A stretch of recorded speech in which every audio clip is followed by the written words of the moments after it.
ARO 2023 के prelims के लिए आपको पता है कि अब बहुत ज़्यादा टाइम नहीं है।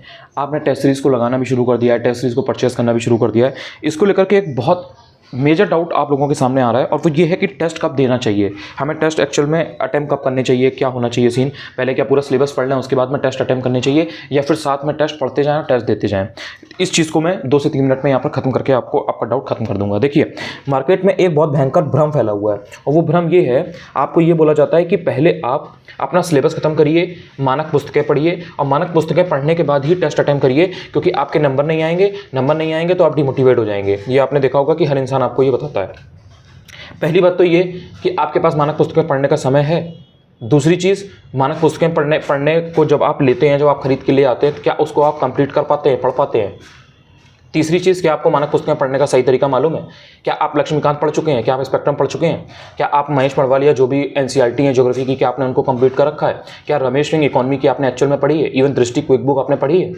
नहीं पढ़ी है। और उसके बाद अगर आप ये सोच रहे हैं कि हम टेस्ट भी नहीं देंगे, हम और कुछ नहीं करेंगे, हम तो जब सिलेबस कंप्लीट कर लेंगे तब उसके बाद टेस्ट देंगे, और सिलेबस कंप्लीट करने के लिए आपने डिफरेंट कोचिंग के नोट्स या जो भी आपने कोचिंग ज्वाइन की थी उनके नोट्स पर आप आश्रित थे, डिपेंड कर रहे थे कि हाँ ठीक है, जब सिलेबस कंप्लीट करेंगे तभी टेस्ट देंगे। आपका सिलेबस कंप्लीट नहीं हुआ और एग्जाम आपका सर पे आ गया, या अभी तक आपने अपने नोट्स को, बाकी चीज़ों को, बेसिक चीज़ों को कंप्लीट नहीं किया है और आप इस इंतजार में बैठे हैं कि जब सिलेबस कंप्लीट हो जाएगा तब टेस्ट देंगे। आपका सिलेबस कभी कंप्लीट नहीं होगा और आप कभी टेस्ट नहीं दे पाएंगे।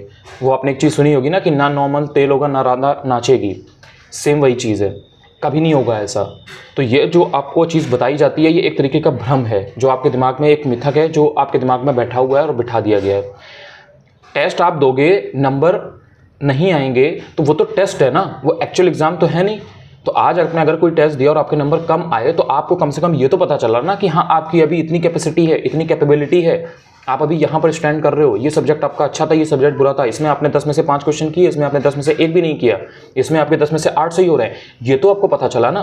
टेस्ट का मतलब क्या है? टेस्ट आपका टेस्ट लेता है, टेस्ट आपका परीक्षा है आपकी, वो एक्चुअल एग्जाम नहीं है। और उससे जो गलतियां करके आप सीखोगे उसको आप सीख के आगे बढ़ सकते हो, अगले टेस्ट में या एग्जाम में अच्छे नंबर ला सकते हो। लेकिन अगर इस चीज़ के सहारे अगर आप बैठे रहोगे कि पहले मैं सिलेबस कंप्लीट करूंगा देन मैं टेस्ट दूंगा, क्योंकि मुझे डिमोटिवेट ना हो जाऊं मैं, तो आप एक्चुअल में एग्जाम के 10 दिन पहले, 15 दिन पहले टेस्ट पेपर उठाओगे। अगर आपने किसी तरह सिलेबस खींच तान के खत्म कर भी लिया और देन उसके बाद में जब आपके नंबर नहीं बनेंगे तो फिर आप उससे ज़्यादा डिमोटिवेट हो जाओगे जितना आप अभी होने वाले थे।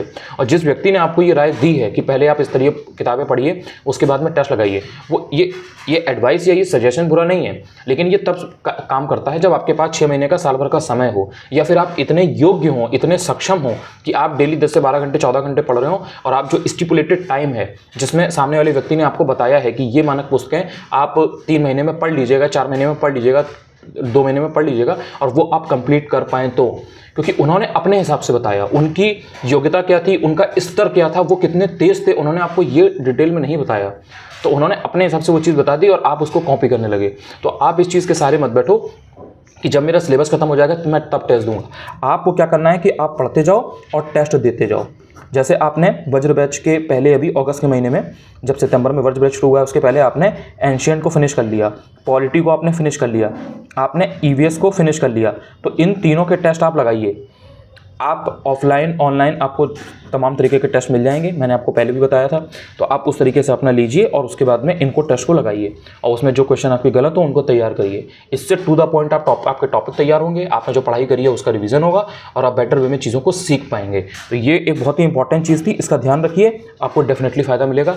वीडियो कैसा लगा कॉमेंट में जरूर बताइएगा। अगर चैनल पर नए हो चैनल को सब्सक्राइब भी कर सकते हैं। Bye bye, thank you so much अगर आपने ये वीडियो देखा हो।